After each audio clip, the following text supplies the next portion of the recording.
लाइभआव फैदोलाय बयबो लोगोफोर सोर सोर अनलाइन दङ लाइभआव फैदोलाय गासिबो आरो कमेन्ट खालामहर जाय फैदों दिनैबो गावजों गाव दसे रायज्लायनोसैलाय ना मा होनो दा आंनि लाइभआव सोर फैदों कमेन्ट खालामनानै खोन्थाहर दा दिनैबो गावजों गाव प्रमसन खालामलायनोसै लोगोफोर लाइभआव सोर दङ कमेन्ट खालामहर दा नटिफिकेसन थांदोंना थाङाखै लोगोफोर नटिफिकेसन थांदोंबा थाङाखैबा खोन्थाहरबानो जाबाय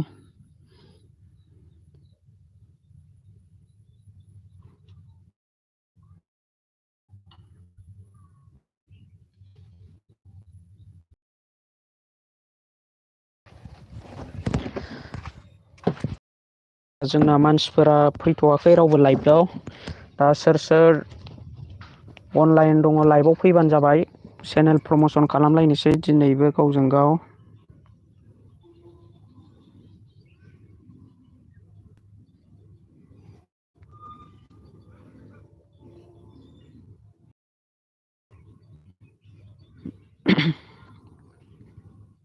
लाइभआव फैदोलाय बयबो लोगोफोर सोर अनलाइन दङ लाइभआव फैदोलाय गासिबो आरो कमेन्ट खालामहर दे जोंना नै दासो फैहांदों मानसिफ्रा मिजिं डिए क्रेसन मा खालामदों ब्र ओरैनो दङ ब्र दा लाइभ फैलायबाय गावजों गाव प्रमसन खालामलायनो थाखाय बय पिभि 777 हाय नरदों हेल' ब्र लाइभ फैलायबाय लाइभ दासो फैखादों होननाया बारा गोबाव जायाखै बड' चेनेल आपडेट हाय नुदों बड' चेनेल आपडेट लाइभ होनोसै दिनैबो गावजों गाव प्रमसन फैबाय ब्र फैबाय गासिबो फैजोबदो लाइभआव सोर अनलाइन दङ बयबोखौ लाइक खालामनानै हो लोगोसे जायफोर अनलाइन दङ दिनै कदसो होगोन दे लोगोफोर कद होबा जागोन ना जाया दे नोंथांमोना कमेन्ट खालामना खोन्थाहर लाइभआव कद होयोबा जागोन ना जाया आं कद बुंगोन ओमफ्राय बे कदखौ जायनो टाइप खालामो आङो बिनि लिंकखौ डिसक्रिपसनाव होना होगोन माखासे मानसिफ्रा जोंना खारगोरजोबोना बेनिखायनो आङो कद होनो सानबाय दा फानि बयाबो फैबाय लाइभआव थेंक इउ फानि बय लाइभआव फैनायनि थाखाय मिक्स रिंखां ब'आबो फैबाय लाइभआव थेंक इउ गासिखौबो दा बय पिभि 777 जाया मिक्स रिंखां कड जायो मिक्स रिंखांनि थाखायथ' कदआ जायो ओमफ्राय बड' चेनेल आपडेट जाया अके दा बर'नि दावहारु हाय गुड इभिनिं ब्र दा दिनैबो लाइभ प्रमसन खालामलायसैलाय गावजों गाव ना मा होनो सासेयानोमोन बा सानैयानोमोन दाना माथो भिउआनो जासिनथारलासो जोंना रावबो नायलायसिनला माथो गावजों गावनो आरो चेनेलानो आंना आनसाबसक्राइब जालांगासिनो दा सोरबाफोर आनसाबसक्राइब खालामदोंब्ला साबसक्राइब खालामनानै लाफिनबानो जाबाय लोगोफोर आंना बिराद माइनास जालांगासिनो मैया 600 मासिबां दंमोन दा आंना 680 जाहांहां खाथियावमोन नै दा बेसिबां थाखो नोंथांमोना नायदो नै 676ल'सै साबसक्राइबारा सोरबाफोर आनसाबसक्राइब खालामनानै लादों खोमा साबसक्राइब खालामनानै लाफिनबानो जाबाय बायसान्स आनसाबसक्राइब जादोंबा साबसक्राइब खालामनानै लाफिन लोगोफोर दा जोंना पिभि इडिटिंआबो हाय नुदों थेंक इउ पिभि इडिटिं ब्र लाइभआव फैनायनि थाखाय आरो राजा सिपि ब्लग हेल' ब्र आर अके ब्र सिनायबाय नोंथांखौ दा ब्र'आबो आंनि लाइभआव फैनायनि थाखाय थेंक इउ दा दिनैबो प्रमसन खालामलायसै गावजों गाव मिजिं डिए क्रेसन गुड इभिनिं ब्र गुड इभिनिं ब्र बर'नि दावहारु दे जायो मिक्स रिंखां कड मानसिफोरा हारला खालामबाय अके दा आङो कड होयोब्ला दा नोंथांमोननि सायावसो नोंथांमोना जुदि जाया होनोब्ला आङो कडखौ होनाय जानाय नङा दा सोर कड होजानो लुगैयो सोर होजानो लुगैया दे कमेन्ट खालामनानै खोन्थाहर कडखौ होनांगौ ना होनाङा कमेन्ट खालामनानै खोन्थाहर दे बयबो जुदि होनांगौबा होना होसै कडखौ मिक्स रिंखांनि थाखाय कड होयोबाबो जागोन आरो सोरनि थाखाय जायो सोरनि थाखाय जाया कड होबा सोरबा मोना औ जोंना कड होयोब्ला सोरबा मोनला ओमफ्राय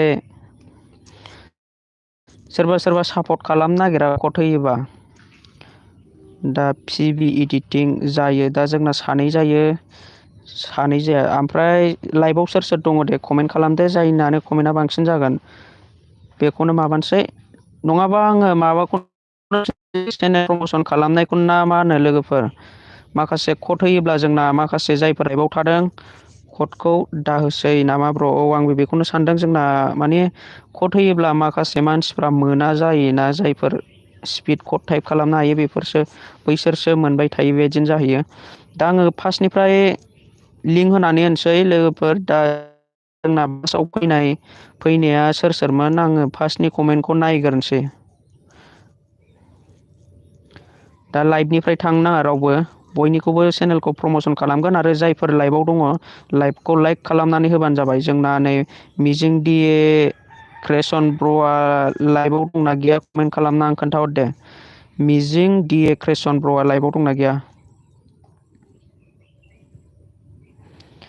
ब्र'आ दा आंनो कमेन्ट खालामनानै खोन्थाहर लाइभआव दंना गैया मिजिं क्रियेसन ब्र'आ खोन्थाहरदो। दा लाइभआव गैयाबा आं ब्र'नि चेनेलखौ दोनथ'नाय जागोन मानो होनोब्ला थाब थाब थाङो मानसिफ्रा नै दा थांलायबाय मानसिफ्रानो गैला थाथेरा जोंना रावबो। दंना गैया कमेन्ट खालामदो मिजिं क्रियेसन ब्र'आ। दा गैयाबा आं ब्र'नि चेनेलखौ दोनथ'नोसै दा ब्र' फैयोब्ला आङो नेक्स्टआव होनानै होनोसै ब्र'नि चेनेलखौ। दा जोंना बय PB777 गैला बियो थांबाय ब्र'।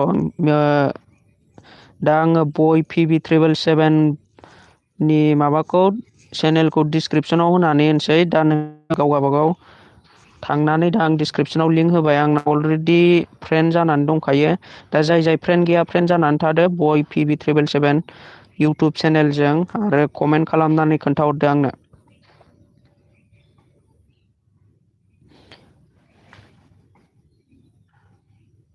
लोगोफोर सोर सोरना मैयानि प्रमसन खालामनायाव सोर सोरना बेसेबां साबसक्राइबार जादों आनसाबसक्राइबार जादों कमेन्ट खालामनानै खोन्थाहर। बय PB777 दा ब्र' नोंनि चेनेलखौनो होनाय जादों दा सोर सोर सापर्ट खालामाखै सापर्ट खालामनानै फैदो। दा आं डिसक्रिपसनाव लिंक होनानै दोनदों।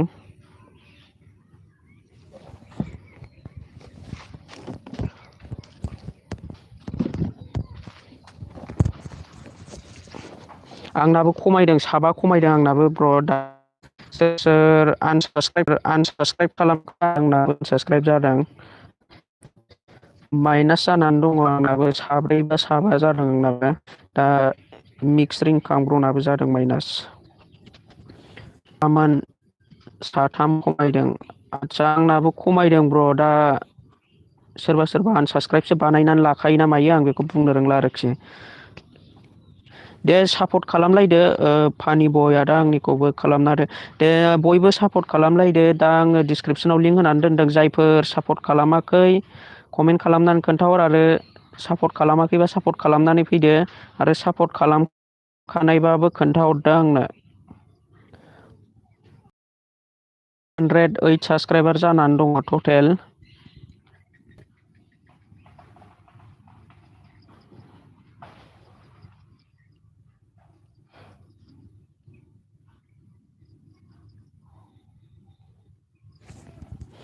दे सोर सोर सापर्ट खालामाखै सापर्ट खालामनानै फैदो लोगोफोर गावजों गाव सापर्ट होलायनांगौ। आरो सोर सोर सापर्ट खालामखानाय कमेन्ट खालामनानै खोन्थाहर।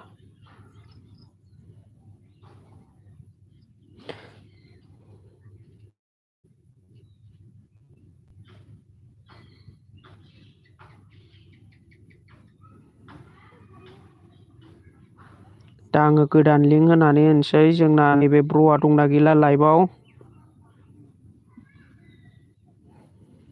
बड' चेनेल आपडेट ब्र' आंनि लाइभआव दंना गैला कमेन्ट खालामनानै खोन्थाहर।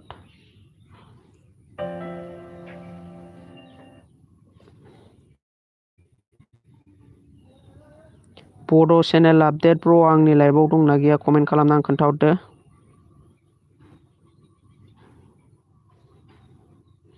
अके दा ब्र'आबो आंनि लाइभआव दङ आं दा ब्र'नि चेनेलखौ डिसक्रिपसनाव होनानै दोनसै दा जायफोर सापर्ट खालामाखै सापर्ट खालामनानै फैबानो जाबाय।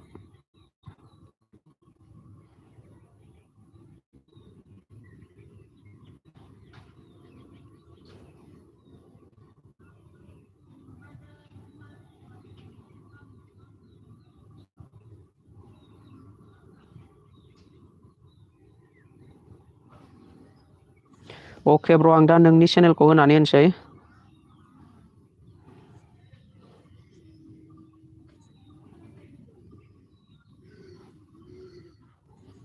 दा आं ब्र'नि चेनेलखौ डिसक्रिपसनाव लिंक होनानै होबाय, जायफोर सापर्ट खालामाखै सापर्ट खालामनानै फैदो। दा जोंना सारन्थाइ ब्र'आबो लाइभआव फैबाय, थेंक इउ लाइभआव फैनायनि थाखाय सारन्थाइ ब्र'। दा चेनेल प्रम'सन सोलिबाय थादों जोंना, बेबायदिनो सोलिलांबाय थागोन। जायफोर प्रम'सन खालामजानो गोसो दङ लाइभआव थाबाय थाबानो जाबाय, लोगोसे लाइभखौ लाइक खालामनानै हो आरो गोदानै फैदोंबा कमेन्ट खालामनानै हर। दा आङो गोदान डिसक्रिपसनाव लिंक होनानै दोनदों, जायफोर सापर्ट खालामाखै सापर्ट खालामना फैबानो जाबाय।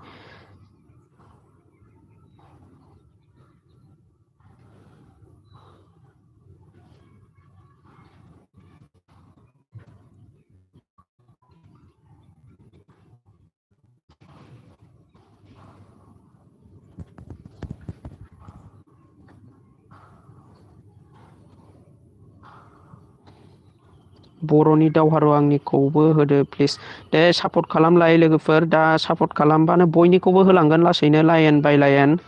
दा सापर्ट खालामलायाबा जोंना माने लिंक होबाबो लाब गैया, माने लाब गैया बायदि जायो। सापर्ट होलायलायनांगौ। दा जोङो लिंक होनानै मा जानो, गावजों गाव सापर्ट होलायाबा। बिनिखायनो सापर्ट खालामदो। सोर सोर सापर्ट खालामदों खोन्थाहरबानो जाबाय कमेन्ट खालामनानै। मिक्स रिंखां ब्र'आबो दंखायो। सोर सोर अलरेडि साबसक्राइबार जाखानाय खोन्थाहरबानो जाबाय।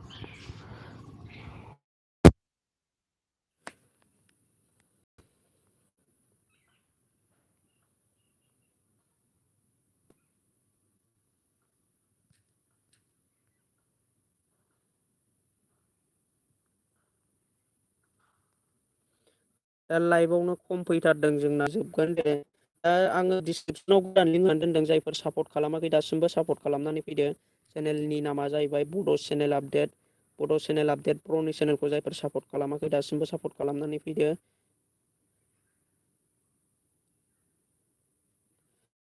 दा नेक्स्टआव दङ फानि बय। फानि बयआ दंना गैला खोन्थाहर। फानि बयआ आंनि चेनेलाव दंना गैला? आंनि लाइभनिफ्राय थांखो ना माखो बयआ, फानि बय ब्र'आ कमेन्ट खालामनानै खोन्थाहरदो। दा नेटआबो नाङा नाङा जादों आंना लोगोफोर, मोजां क्लियार खोनादोंना खोनायाखै?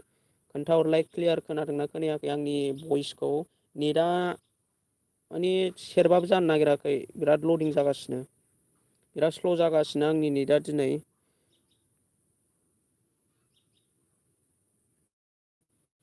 फानि बय आदा आंनिखौ रावबो, आं दासो नोंनिखौ डिसक्रिपसनाव लिंक होनानै होनो नागिरदों। दा लोगो दंखायोब्ला अलरेडि साबसक्राइबार जाखानायबा साबसक्राइबारखौ मोननाय नङा। जायफोर दासिमबो सापर्ट खालामाखै सापर्ट खालामनानै फैदो।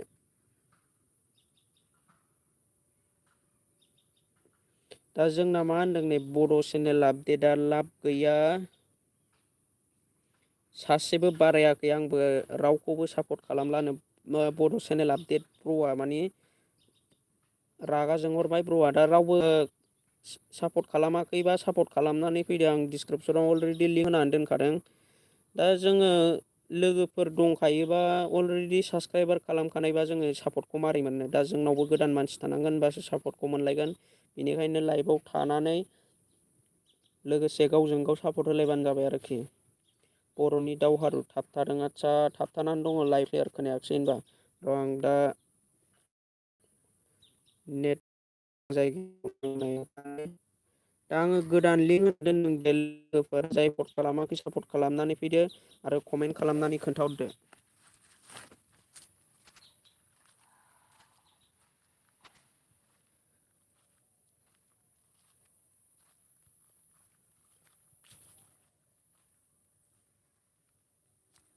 दा सोर सोर सापर्ट खालामखानाय आंनो कमेन्टआव खोन्थाहरबानो जाबाय। दा लाइभआवनो बिराद खम जादों दिनै। जायफोर गोदानै लाइभआव गोदानै जइेन जादों आंनो कमेन्ट खालामहर आरो लाइभखौ लाइक खालामनानै हो।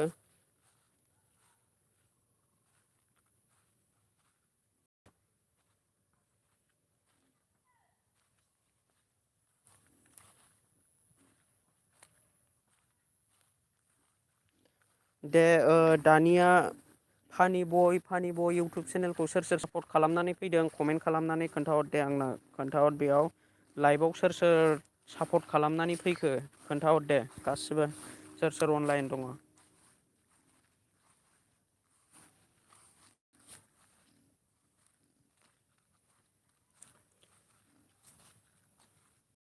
बर'नि दावहारु ब्र'आ खालामनानै फैबाय जोंना दे सोर सोर खालामखो आंनो कमेन्ट खालामनानै खोन्थाहर।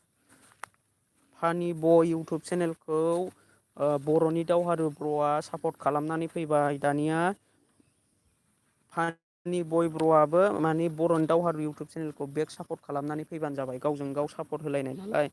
दा जोंना मिक्स रिंखां ब्र'आबो खालामनानै फैबाय। दा जायफोर सापर्ट खालामाखै सापर्ट खालामनानै फैदो आं डिसक्रिपसनाव लिंक होनानै दोनखादों आरो सापर्ट खालामनानै फैबाथाय आं कमेन्टआव खोन्थाहरबानो जाबाय। दा लाइभआवनो बिराद खम जागासिनो दा जोंना 285 मोननो हाबाय ब्र'आ।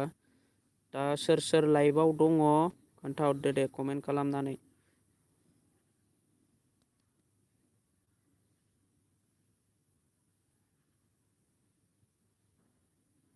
दानिया आङो ब्र'नि चेनेलखौ नायनोसै बिनि उनाव आङो बर'नि दावहारु ब्र'नि इउटुब चेनेलखौ भिजिट खालामगोन। दा मिक्स रिंखां ब्र'नि चेनेलखौ आङो डिसक्रिपसनाव लिंक होनानै दोननोसै दा वाइ जेद एस पि मिक्स ब्लगआ आंनि लाइफआव फैबाय थेंक इउ ब्र' लाइभआव फैनायनि थाखाय। दा दिनै मानसिफ्रानो बिराद खम फैदों जोंना दा आङो कमिउनिटि पस्टआव होनानै दोनखायाखिसैना खयथायाव फैगोन बेनिखायनो मानसिफ्रा मोनथियाखै। दा गाबोनफोर फैयोबा आङो कमिउनिटि पस्टआव खयथासोआव फैगोन होनानै दोनखागोन दा नोंथांमोना नटिफिकेसनखौ अन होनानै लाबानो जाबाय। दा आङो गोदान लिंक होनानै दोनदों मिक्स रिंखां ब्र' इउटुब चेनेलखौ जायफोर सापर्ट खालामाखै सापर्ट खालामदो टटेल 50 साबसक्राइबार दङ। दा जाय 51 साबसक्राइबार मोननो हाबाय ब्र'आ दा जाय सापर्ट खालामनानै फैदों कमेन्ट खालामनानै खोन्थाहरबानो जाबाय।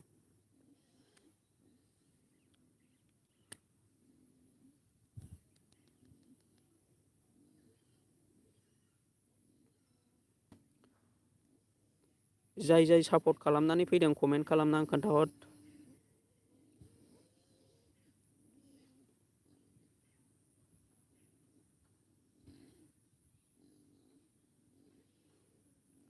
एबार आं नेक्स्टआव होनोसै बर'नि दावहारु ब्र'नि इउटुब चेनेलखौ होनानै होनोसै आङो बर'नि दावहारु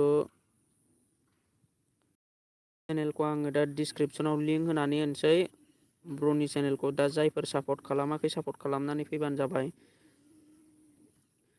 बर'नि दावहारु ब्र'आ कमेन्ट लिरहरदों दे आंनिखौबो होदो आरो कमेन्ट खालामनो थिनदो अब्लासो नुनानै साबसक्राइब खालामना होगोन आं।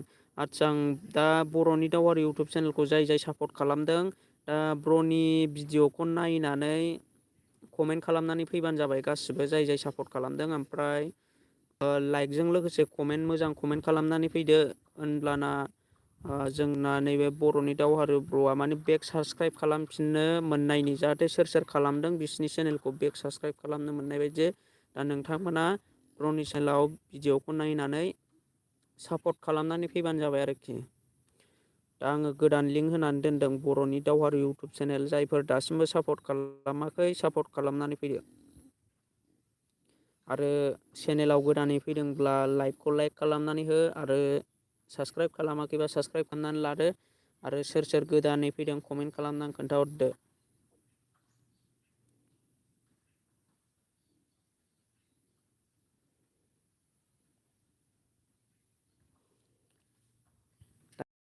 सापर्ट खालामदो ब्र'नि चेनेलखौ दा ब्र'आ टटेल साबसक्राइबथ' कमप्लिट जाबाय बर'नि दावहारु नोंथां नोंना ओमफ्राय वाट्स टाइमा बेसेबां मोनखो जोंना वाट्स टाइमासो मेनलै दानिया साबसक्राइबारखौथ' जों बुथुमबानो मोनो नङा होनबा दा वाट्स टाइमा सोरना बेसेबां जाखो कमेन्ट खालामनानै खोन्थाहर दे। साबसक्राइबारखौथ' बुथुमबानो मोनोलै लोगोफोर जोंना वाट्स टाइमखौसो मोना मानि वाट्स टाइम मोननांगौब्ला जोंना भिडिअ'आ मोजां जानांगोन पाब्लिकजों मोजाङै नायजानाय जानांगोन भिउवार लोगोफोरजों फसायजानाय भिडिअ' जानांगोन होनबासो जोङो वाट्स टाइमखौ मोनगोन ओरैनो मोनलाबायनाय नङा बे फां फुं ओरैनो जानला मोनला भिडिअ'खौ जोंनि भिउवार माखासे भिउवारफ्राबो नायनो सुखुवाना बिनिखायनो जोङो मोजां भिडिअ' लाबोनांगोन पाब्लिकफोरजों भिउवार लोगोफोरजों मोजां मोनजानाय भिडिअ' लाबोनांगोन होनबासो जोंना वाट्स टाइमा बारायगोन दा साबसक्राइबारखौथ' जों गावजों गाव इउटुबारजों इउटुबारनो मोनलायगोन नङा होनबा लोगोफोर। दा जोंना मेन खोथाया जोंना वाट्स टाइम साबसक्राइबारखौथ' बुथुमबानो मोनो वाट्स टाइमखौ माबोरै बुथुमनो लोगोफोर। वाट्स टाइमखौथ' जोङो भिडिअ मोजां मोजां आपल'ड होनानैसो बुथुमनानै लानांगौ। दा भिडिअखौ मोजां आपल'ड होनो हायाबा जोङो वाट्स टाइम माबोरै बुथुमनानै मोननो। BK7 ब्लग ब्र' आंना खमायफिनबायसो बिदिनोलै ब्र' जोंना खमायफिनलाबाय थायो आंनाबो खमायदों दा आंनाबो साब्रै साबासोआनो माइनास जादों। दा जियानो जा सासेबाबो सानैबाबो सापर्ट होलांलाबाय थासै ना मा होनो ब्र'। दा लाइभआव थादो प्रमसन खालामगोन बयनिखौबो। दा बर'नि दावहारुआ टटेल 1000ल' ब्र' आदसा दाथ' ब्र' नोंथाङा नै बिराद भिडिअ आपल'ड खालामबाय 226 भिडिअ जाबाय नोंना टटेल 226 भिडिअ'। दा नोंथाङा रेस्ट लायाखै भिडिअ'खौ हगारनो। दा जानो हागौ ब्र' नोंथांनि भिडिअ'आ माखासे भिवारफोरजों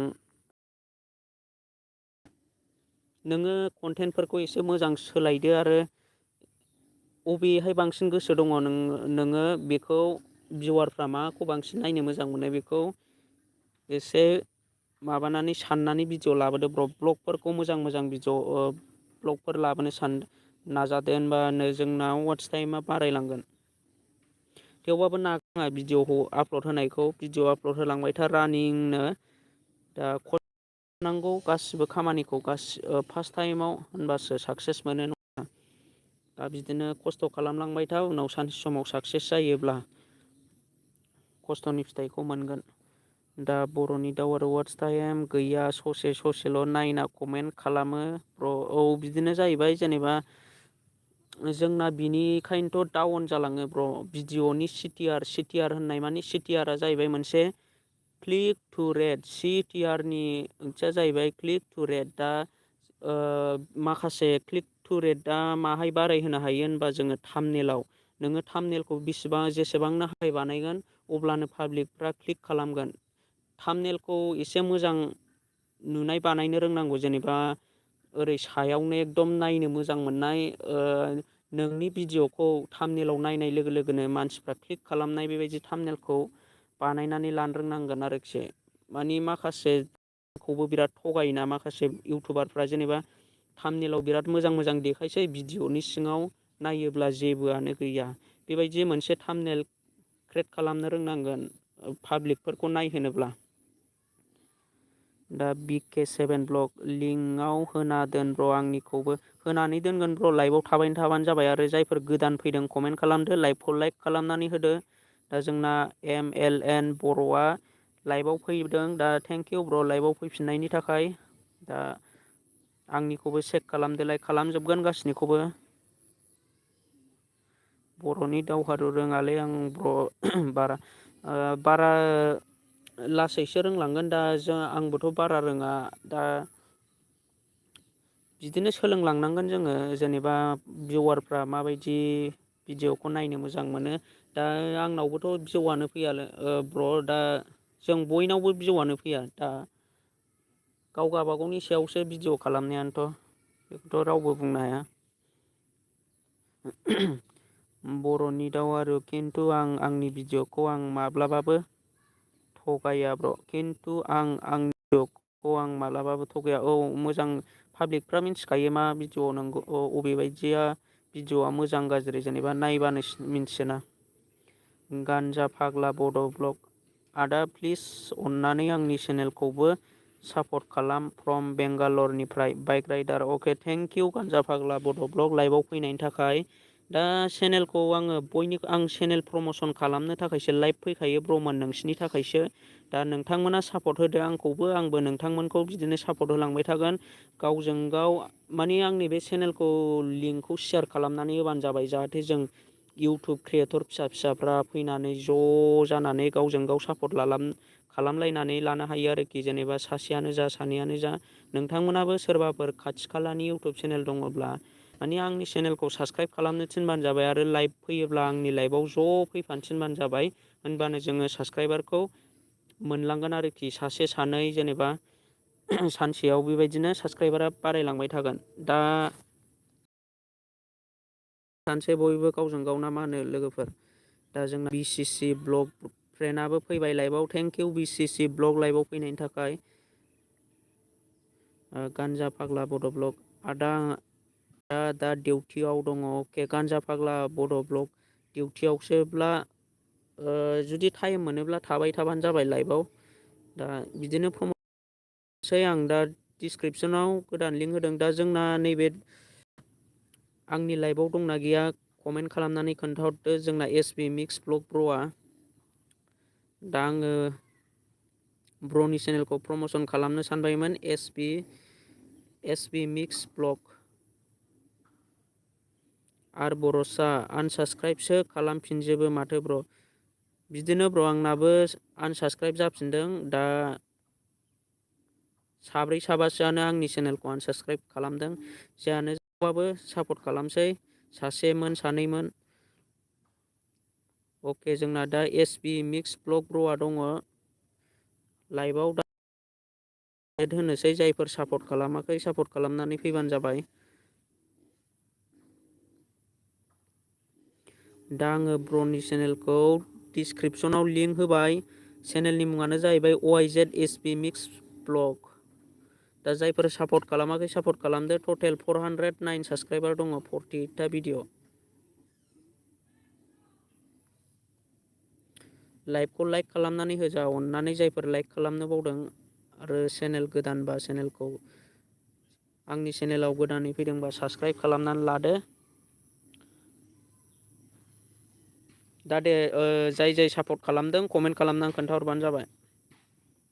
BCC ब्लग फ्रेन्डआ खालामनानै फैबाय। Thank you BCC blog support खालामनानै फैनायनि थाखाय। BBC ब्लग दा सोर आंनो कमेन्ट खालामनानै खोन्थाहरदो दे। जोंना दाबो सासेल' सापर्ट खालामनानै फैदों। YZSB mix blog.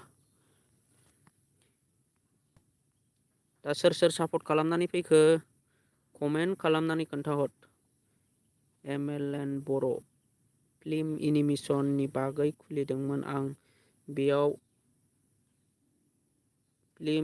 एनिमेसन बागै खुलिदोंमोन आं। बेयाव मा भिडिअ हगारनांगोन खोन्थालाय ब्र'। आंनि MLN बर' चेनेलाव हाबनानै नायहै। अके र' आं नोंनि चेनेलखौ भिजिट खालामनि।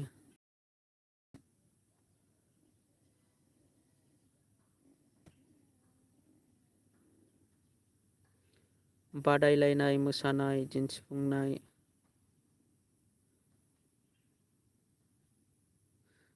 आदसा नोंनाथ' मोनसे फांसनफ्राव भिडिअफोरखौ रेकर्ड खालामनानै हगारनायसो नङा होनबा ब्र'। बिदियावबो जोंना कपिराइट फैजानो गिनांगौ। माखासे गानफोरनि मोसानायखौ नोङो भिडिअ आपल'ड होयोब्ला कपिराइट फैयो। बेबायदियावबो कपिराइट स्ट्राइक फैजानो गिनांगौ।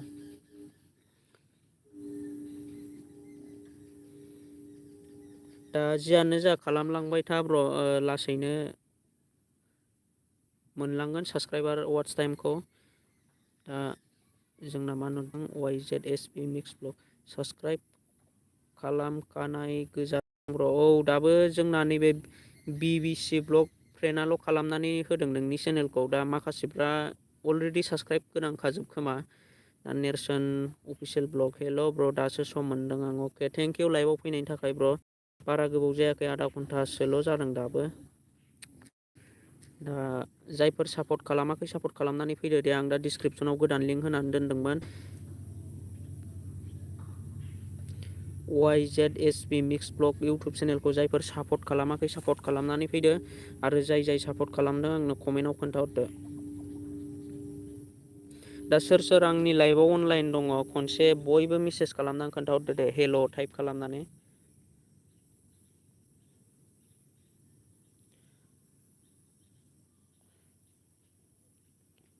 लाइभआव सोर सोर दङ। टेक्न' बर' खालामखानायसो ब्र'। अके मिलन बर' खालामखानाय।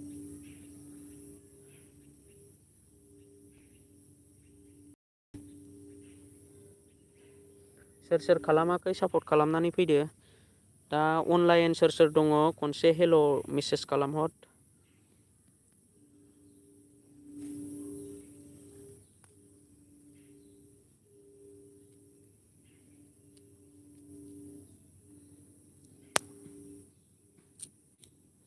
दा लाइभआव सोरबाफोर गोदान फैदोंबा कमेन्ट खालामहरदो आरो लाइभखौ लाइक खालामनानै होदो।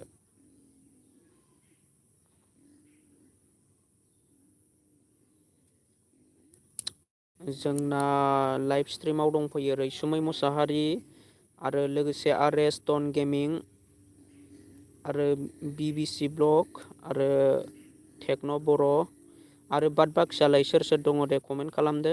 सासे सानै साथाम साब्रै साबा सय सातजनल' सोर सोर दङ कमेन्ट खालामहरदो।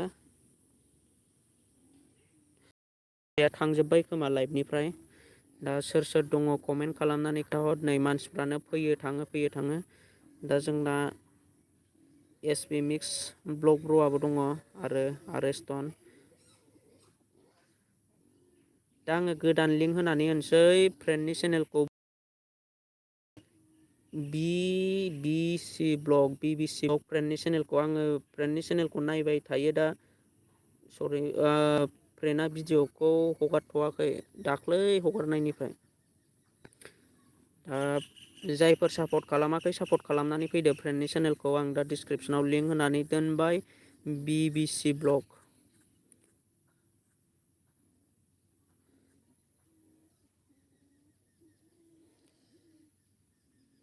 दा लाइभआव फैफिनजोब्बाय जोंना BK7 ब्ल'आबो लाइभआव फैफिनबाय।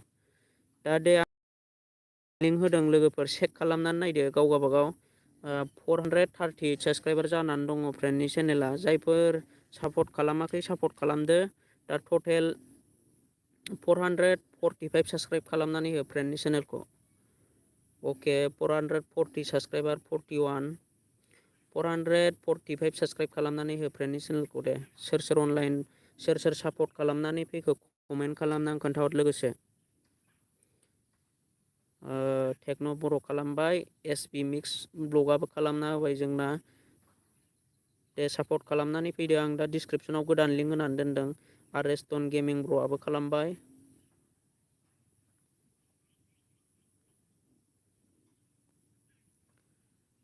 दे सोर सोर सापर्ट खालामाखै सापर्ट खालामनानै फैदो फटाफटनो आरो कमेन्ट खालामनानै खोन्थाहरदो दे। दा आङो थाब होनो सानबाय दा नोंथांमोना थाब सापर्ट खालामदो। आरो रावबो आनसाबसक्राइब खालामनानै दाला बोरैबा बायसान्स आनसाबसक्राइब जाबाय बायोब्ला साबसक्राइब खालामनानै लाफिनबानो जाबाय 42 साबसक्राइबार मोनबाय। आंना खालामखानायसो ब्र' थेंकिउ दावहारु ब्र'। दा जायफोर सापर्ट खालामाखै सापर्ट खालामनानै फैदो BBC ब्लगखौ। फानि बयाबो खालामनानै फैबाय।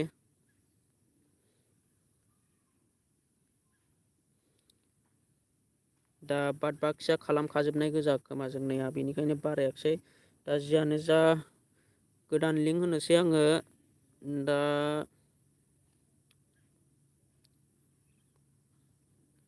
नेरसोन अफिसियेल ब्लग दा नेरसोन अफिसियेल ब्लग ब्र'आ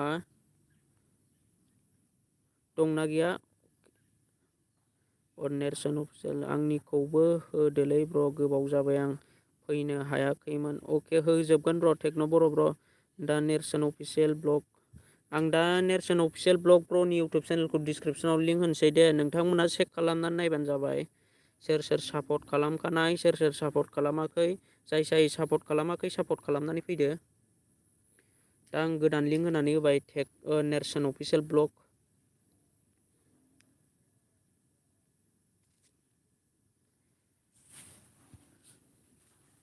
नेरसोन अफिसियेल ब्लग इउटुब चेनेलखौ जायफोर सापर्ट खालामाखै दासिमबो सापर्ट खालामनानै फैदो। गोदान डिसक्रिपसनाव लिंक होनानै दोनदों। 50 साबसक्राइबार मोननो हाबाय।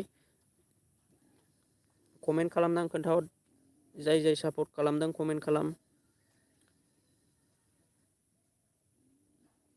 आर.एस. टन गेमिंआ खालामखानायसो। जायफोर खालामाखै खालामनानै फैदो दे सापर्ट खालामनानै फैदो गावजों गाव।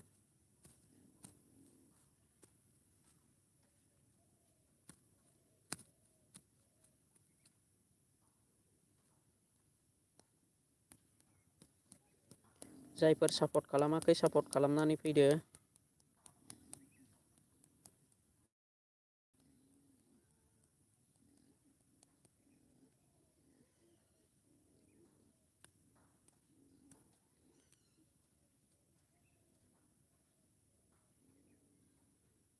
टेक्न' बर' खालामबाय, रैसुमै मुसाहारि खालामखानायसो अके। दे जायफोर खालामाखै खालामनानै फैदो। नेरसोन अफिसियेल ब्लग 51 साबस्क्राइबारल' मोननो हादों दाबो। दा माखासे बाद बाखिया खालामखाजोबनाय गोजा खोमा, बेनिखायनो बारायाखिसै दासिमबो। BBC ब्लगआबो खालामबाय। दा जायफोर खालामनांगौ दंबावो सापर्ट खालामनानै फैदो।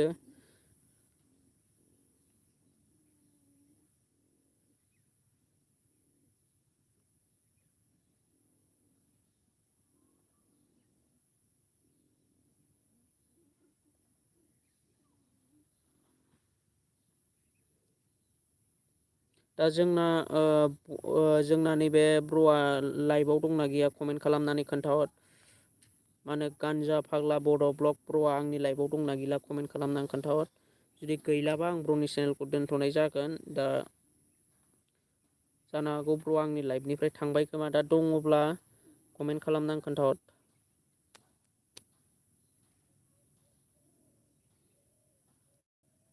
BBC ब्लगआ नेरसोननिखौ खालामबाय, बेक साबस्क्राइब खालामफिननानै होबानो जाबाय। आरो MLN बर' खालामखानायसो ब्र' आंनाबो अके। जाय खालामाखै सापर्ट खालामनानै फैबानो जाबाय। दा आङो गोदान लिंक होनोसै।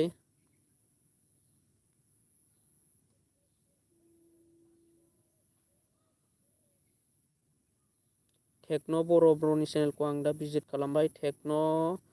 टेक्न' बर' इउटुब चेनेल। दा जायफोर सापर्ट खालामाखै सापर्ट खालामदो। दा ब्र'आ लाइभआव दंना गैला थांखोना माखो कमेन्ट खालामहर दे। टेक्न' बर'आ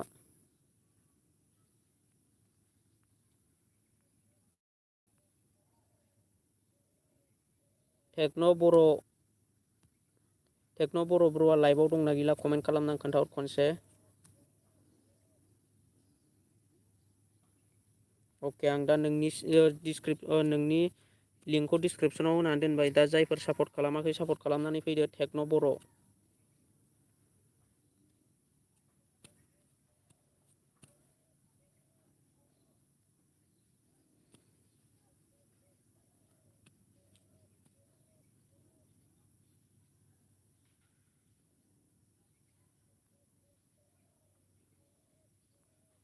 टेक्न' बर' इउटुब चेनेलखौ जायफोर सापर्ट खालामाखै सापर्ट खालामनानै फैदो। दा आरेस्टन गेमिं दंखायो अके। आरेस्टन गेमिं ब्र'ना दंखायो साबस्क्राइब खालामनानै लाखानाय। जायफोर दासिमबो सापर्ट खालामनानै लायाखै सापर्ट खालामनानै फैदो।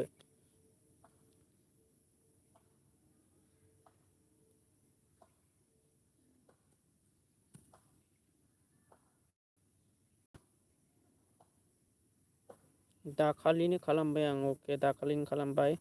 आरो रैसुमै मुसाहारियाबो खालामबाय टेक्न' बर'खौ। 76 साबस्क्राइबार मोननो हाबाय ब्र'आ। दा सासेल' मोनदों दासिमबो। दा ब्र'नि भिडिअखौबो नायलाबाय थानाय जायो आङो। दा ब्र'आबो टेकनि सोमोन्दो माखासे भिडिअ लाबोयो। दा जायफोर सापर्ट खालामाखै सापर्ट खालामनानै फैबानो जाबाय। जोंना टेक चेनेलखौ नायनो नागिरालै दस्रा कन्टेन्टनि भिडिअ लाबोनांसिगोन। दा बर'नि गेजेराव टेक चेनेलखौ नायनो नागिरा। टेक चेनेला बिराद खम आरो गैयायानो होनजायो जोंनि बर'नि गेजेराव।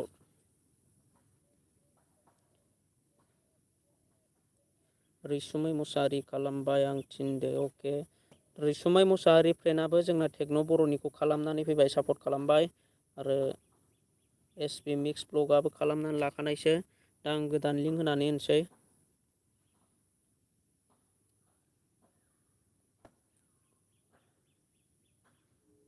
आरेस्टन गेमिं ब्र'नि चेनेलखौ आं दिनै लिंक होदोंना होआखै खनसे खोन्थाहर दे।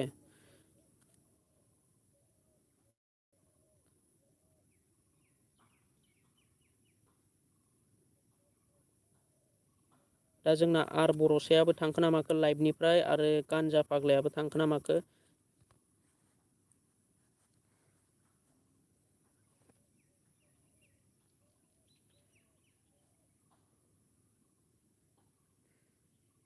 BBC ब्लग आं खालामबाय टेक्न' बर'निखौ। आदसा जोंना नैबे BBC ब्लग फ्रेन्डआबो खालामनानै होबाय टेक्न' बर'खौ। दा टेक्न' बर'आ सोर सोरनिखौ सापर्ट खालामदों, सोर सोर सापर्ट खालामदों, बे सापर्ट खालामनानै होफिनबानो जाबाय। सोदोम औवारि लाइभ स्ट्रिमाव फैनायनि थाखाय थेंक इउ। दा लाइभ स्ट्रिम सोलिगासिनो दिनैबो, माने प्रमसन गावजों गाव सापर्ट खालामलायनाय। टेक्न' बर' ब्र' जाय जाय सापर्ट खालामदों नोंखौ बेक सापर्ट खालामनानै होफिनदो नोंथाङा। दा आंहा आरेस्टन गेमिं ब्र'नि चेनेलखौ होनानै, जायफोर सापर्ट खालामाखै सापर्ट खालामनानै फैदो।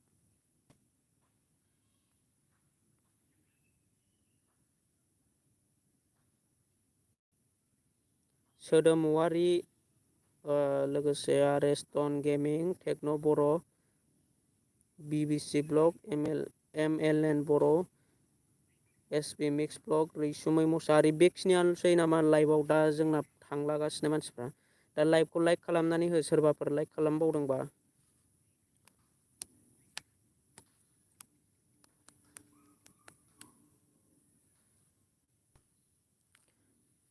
आरेस्टन गेमिं अननानै बयबो सापर्ट खालामदो। अके, गासिबो सापर्ट खालामनानै फैदो दे। बर'नि दावहारु ब्र'आबो दङ लाइभआव। दे बेबायदिनो गावजों गाव सापर्ट होलायबाय था।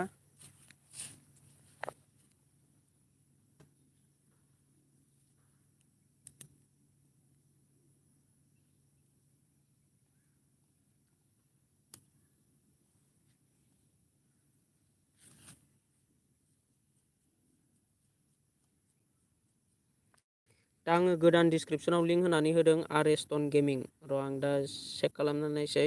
41 साबसक्राइबार मोननो हाबाय। दाबो सासेल' बारायदों, सासेल'। जाय जाय सापर्ट खालामाखै सापर्ट खालामनानै फैदो। सासेल' बारायदों दाबो। नै ब्र'नि चेनेला टटेल 40 साबसक्राइबारमोन, 41 साबसक्राइबारल' जानानै दङ। दा सोरबा सोरबा खालामनानै लाखाजोबनाय खोमा, बिनिखायनो बारायाखै। दा कमेन्ट खालामनानै खोन्थाहर सोर सोर सापर्ट खालामदों, आं कमेन्टआव बुंना होगोन।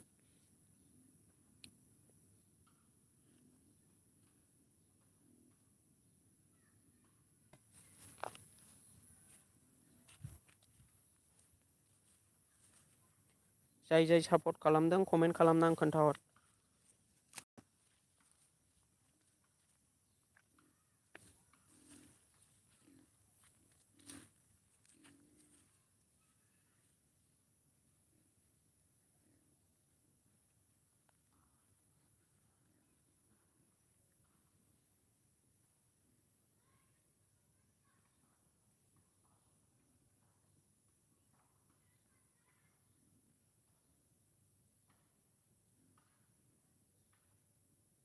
लोगोफोर मा जाखो दे, ना मा सिरि थाजोबखो बयबो दे। दा आरेस्टन गेमिंआ मारै जाखो ब्र' नरदों। दा ब्र'नि चेनेलाबो नै साबसक्राइबारा दा रावबो सापर्ट खालामाखिसै, थांलाजोब्बायसो खोमा मानसिफ्रा। सनेस्वर मुसाहारि ब्लग, गुड इभिनिं फंबाय, गुड इभिनिं ब्र'। दा लाइभ स्ट्रिम सोलिदों दिनैबो, मानसिफ्रानो थांलागासिनोसो। दा सोरबाफोर लाइभ स्ट्रिमाव गोदानै जयेन जादोंबा कमेन्ट खालामहर। आरो जायफोर लाइक खालामाखै लाइक खालामनानै हो।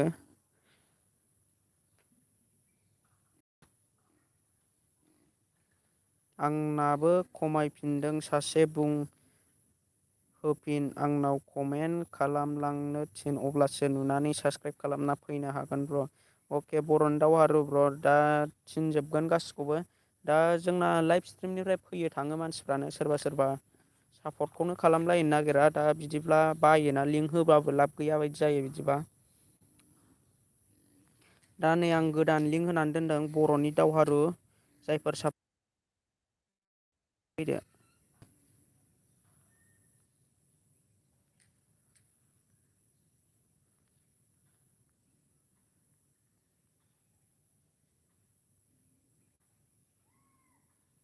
दे दानिया सोर सोर दङ कमेन्ट खालामलाय थाबनो।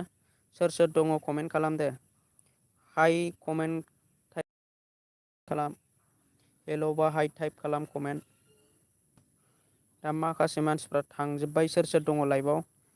आरेस्टन दङ आरो सोदोमवारि, ओमफ्राय सोर सोर दंबावो दे। कमेन्ट खालामहरजोब।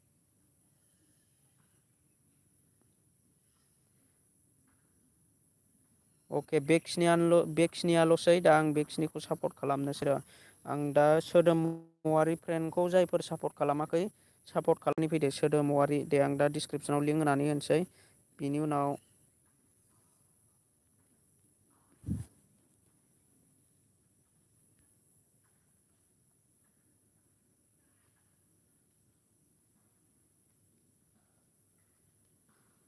आरेस्टन गेमिं सोदोमारिया आंनिखौ खालामाखै ब्र' आदसा सोदोमारिया सिगां समाव खालामनानै लादोंना लायाखै जुदि सापर्ट खालामाखैबा सापर्ट खालामदो दा सिगां समाव सापर्ट खालामखानायबा साबसक्राइबारा बारायनाय नङा दा जोंना फोरमाय नार्जारि लाइभ स्ट्रिमाव लाइभआव फैबाय थेंक इउ आइ ब्र' आं दासो फैनो सम मोनदों अके जियानो जा लाइभआव फैनायनि थाखाय थेंक इउ फ्रेन्ड दा MLN बर' खालामजोबनायखौ माथो 1K जाबाय बेना 1K जाबाबो जोंना भिउ फैयाना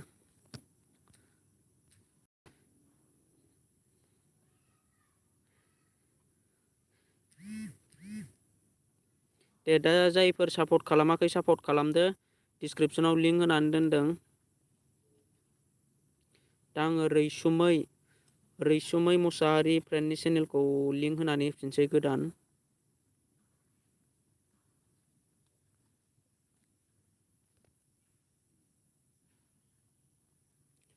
दा आङो गोदान लिंक होनानै होफिनबाय रैसुमै मुसाहारि जायफोर सापर्ट खालामाखै सापर्ट खालामनानै फैबानो जाबाय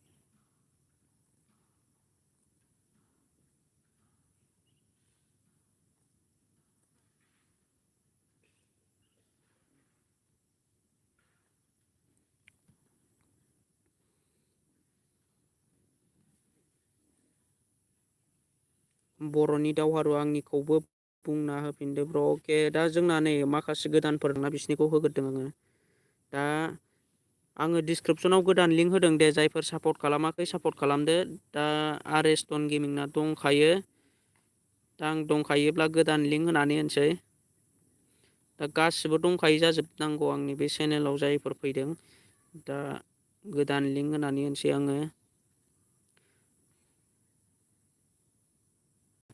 दा आङो डिसक्रिपसनाव गोदान लिंक होनानै होबाय MLN बर'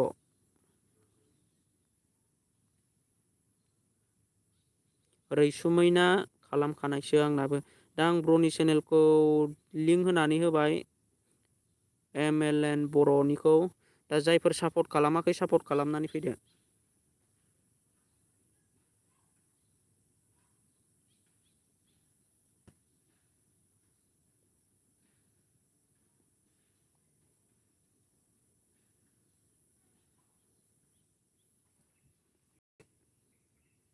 आरेस्टन गेमिंना दंखायो दे सोर सोर सापर्ट खालामाखै सापर्ट खालामनानै फैदो 40 साबसक्राइबार सासेल' मोननो हादों दाबो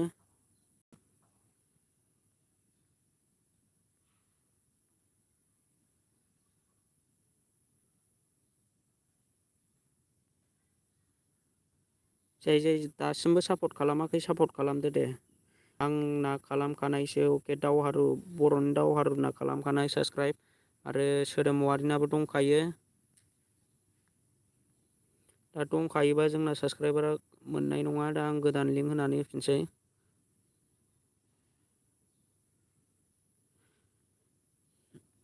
दा माखासेखिनिया थांजोब्बायानो जोंना दा गोदानै सोरबाफोर गोदान फैनाय दंब्ला कमेन्ट खालामदो फोरमाय नार्जारि फ्रेन्डआ आंनि चेनेलनिफ्राय थांखोना माखो कमेन्ट खालामदो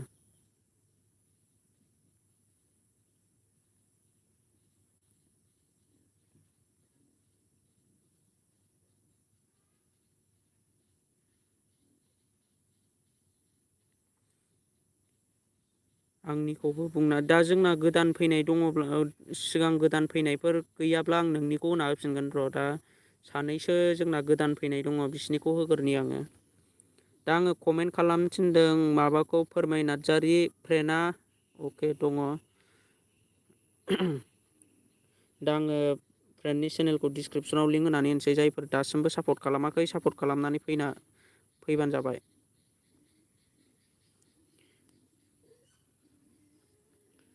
दा आङो डिसक्रिपसनाव लिंक होनानै होबाय फोरमाय नार्जारि इउटुब चेनेलखौ जायफोर दासिमबो सापर्ट खालामाखै सापर्ट खालामनानै फैदो। फोरमाय नार्जारि 337 साबस्क्राइबार दङ टटेल। जायफोर सापर्ट खालामाखै दासिमबो सापर्ट खालामनानै फैदो। 338 दाबो सासेल' बारायदों, सासेल'।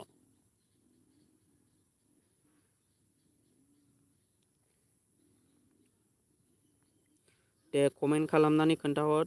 सोदोमारिना दंखायो आरो बर'नि दावहारु बड' स्टेटास। हेल' ब्र', हेल' बड'नि स्टेटास, बड' स्टेटास ब्र' लाइभआव फैनायनि थाखाय थेंक इउ। बड' स्टेटास ब्र'आ माने आंनि लाइभआव गोदानै फैनाय ना आङो सिगां फैखानाय जाखो मिथिला। दा ब्र'आ आंनि चेनेलखौ सापर्ट खालामाखैबा सापर्ट खालामदो। जों बेबायदिनो सापर्ट खालामलायगोन। गावजों गाव प्रम'सन सोलिगासिनो दा लाइभआव। दा नोंनि चेनेलखौबो जुदि डिसक्रिपसनाव होनांगौबा होना होगोन। आंनिखौबो होगोन ब्र'। दा नोंथाङा जुदि आंनि चेनेलाव गोदानै फैदोंबा सापर्ट खालामनानै लादो। आंबो नोंनिखौ सापर्ट खालामगोन आरो लोगोफोरनोबो आङो शेयार खालामनानै होगोन बयनिबो चेनेलखौ।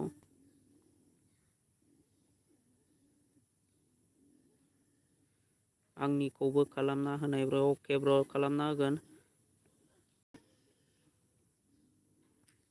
दा फोरमाय नार्जारि इउटुब चेनेलखौ जायफोर सापर्ट खालामाखै सापर्ट खालामदो। आं दा डिसक्रिपसनाव लिंक होनानै दोनदों। दाबो सासेल' बायदों, सासेल'।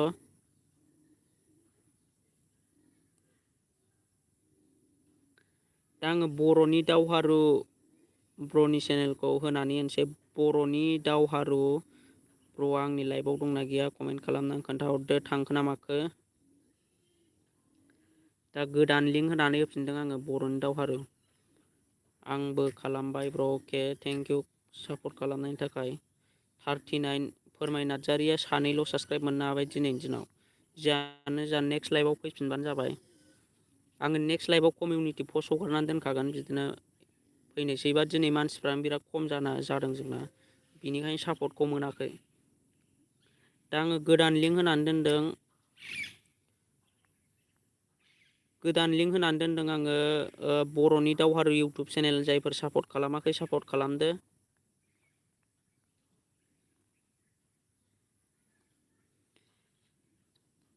सोदोमारिया खालामनानै फैबाय। दा बर'नि दावहारु ब्र'आ लाइभआव दंना गैया कमेन्ट खालामहर दे। बर'नि दावहारु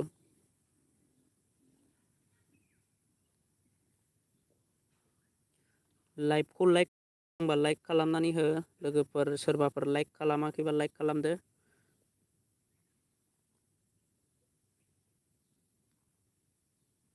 दाबो 15 लाइकल' जानानै दङ।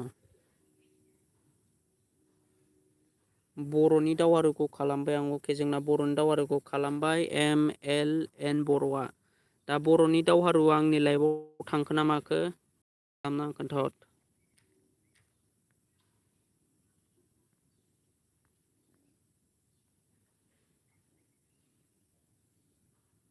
दावहारु खालामफिनदो आंखौ। आं खालामबाय।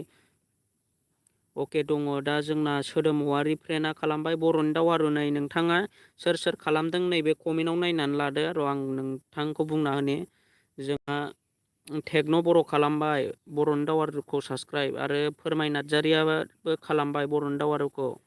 आरो लोगोसे दंबावो सोदोमारियाबो खालामबाय। दा सोदोमारिनिखौबो नोङो बेक खालामफिननानै होदो। आरो जोंना बड' स्टेटासआबो खालामनानै फैबाय। दा नोंथां सोर सापर्ट खालामदों नोंथाङा गासिखौबो बेक सापर्ट खालामफिनबानो जाबाय। दा आङो बुंना होखाबाय बर'नि दावहारु ब्र'। दा नोंथाङा सोर सोरनिफ्राय सापर्ट मोनदों बिसोरखौ नोंथाङा सापर्ट होफिनबानो जाबाय। बिदिनो सापर्ट होलायनांगौ जों गावजों गाव बर'जों बर'। दा आङो गोदान लिंक होनानै होनसै बड' स्टेटास। दा बड' स्टेटासआ टटेल ब्र'ना चेनेला गोदानसो खोमाने मोनसेल' भिडिअ दङ। बेबो 4 मान्थ एग' 4 मास जाबाय। 44 भिउ। ब्र' भिडिअ हगारबाय था साबस्क्राइब लानानै जेबो जाया भिडिअ हगाराबा। दा जियानो जा आं ब्र' नोंनि चेनेलखौ सापर्ट खालामबाय। नोंथाङा दासिमबो आंनि चेनेलखौ सापर्ट खालामाखैबा सापर्ट खालामनानै होदो। दा लोगोसे आङो नोंनि चेनेलखौ डिसक्रिपसनाव लिंक होनानै होनसै। जायफोर सापर्ट खालामनो गोसो आरो जायफोर सापर्ट खालामाखै सापर्ट खालामनानै फैदो ब्र'नि चेनेलखौ। दा डिसक्रिपसनाव लिंक होनानै होबाय आङो।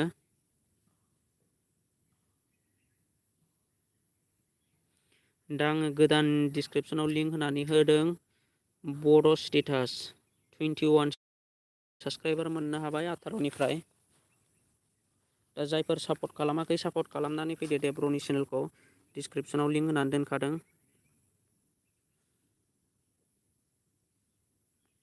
दा नोंथाङाबो आंनि चेनेलखौ सापर्ट खालामाखैबा सापर्ट खालामदो आरो इउटुब चेनेल क्रियेटर फिसा फिसाफोरनो शेयार खालामनानै हो लोगोफोर। मानो होनोब्ला जों गासिबो ज' जानानै गावजों गाव सापर्ट होलायनो हायो।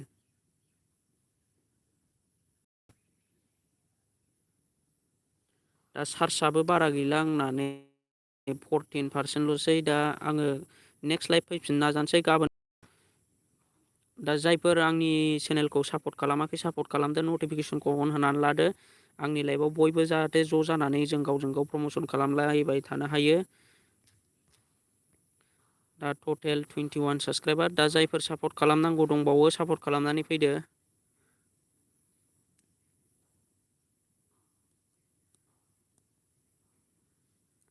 दे दानिया सोर सोर लाइभआव दङ खनसे मेसेज खालामदोलाय, हेल' मेसेज खालामदोलाय बयबो। दा गैथ'लाबा रायज्लायलायनोसै गावजों गाव मोजां गाज्रि। सोर सोर बेसेबां बेसेबां साबसक्राइब मोनखो।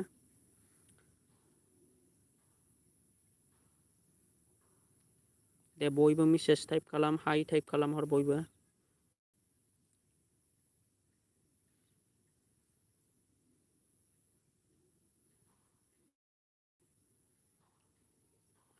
साथामल'सो नामा जोंना, साथाम। जाय जाय दङ मेसेज खालामनानै लाबानो जाबाय। टेक्न' बर'आ खालामबाय, फोरमाय नार्जारि अके। दा जोंना बेक्सनियाल'सै। दा जोंना रावबो आनसाबसक्राइब खालामनानै दा लादे लोगोफोर। दा बेयाव सोर सोर आंनि लाइभआव सोर सोर दङ रावबो आनसाबसक्राइब खालामनानै लानाङा। MLN बर' 1ल' मोनदों आंना। औ ब्र' जोंना दिनै माने लाइभआव खम मानसि जादोंना, बेनिखायनो आंनि बे चेनेलखौ शेयार खालामनानै हो जाहाथे बयबो लाइभआव फैनो हायो। बयबो लाइभआव फैनानै जोंनि इउटुब क्रियेटर फिसा फिसाफ्रा ज' जानानै जाहाथे जों साबसक्राइबारखौ गावजों गाव सापर्ट मोनलायो। बेबायदिनो भिडिअ आपल'ड होबाय था लोगोफोर। माने साबसक्राइब टु साबसक्राइब खालामनायल' जेबो जाया, भिडिअखौबो आपल'ड होलांबाय था। जोङो भिडिअ खालामनायाव बांसिन गोसो होनांगौ, बारा साबसक्राइब टु साबसक्राइबाव गोसो होनानै लाब गैला।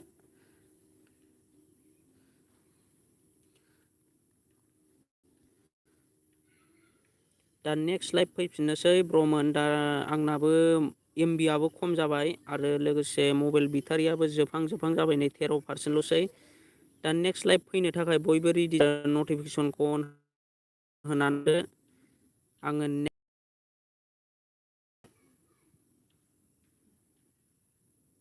दा सोर सोर दिनैनि दिनाव बेसेबां साबसक्राइबार मोननो हाखो खोन्थाहर, माबायोबा कमेन्ट खालामनानै।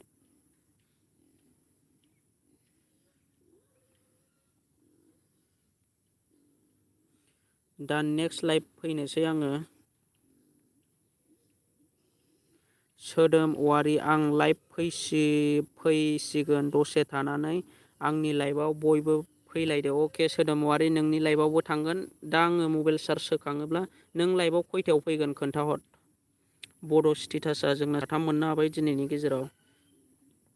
दा सोदोम औवारि फ्रेन्डनि चेनेलाव लाइभ फैनो नागिरदों फ्रेन्डआ। दा बयबो थांबानो जाबाय, सापर्ट हैबानो जाबाय ब्र'नि चेनेलखौबो, फ्रेन्डनि चेनेलखौबो।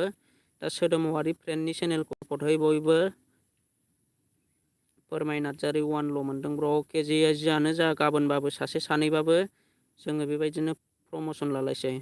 सोदोम औवारि 6 PM। अके आं दा सम मोनोब्ला मबाइल चार्ज जायोब्ला आंबो नोंनि लाइभआव थाहैगोन दसे। दा आं लाइभखौ बेखिनियावनो दोनथ'नोसै लोगोफोर। नेक्स्ट लाइभ फैफिनसै आङो। Thank you, bye bye.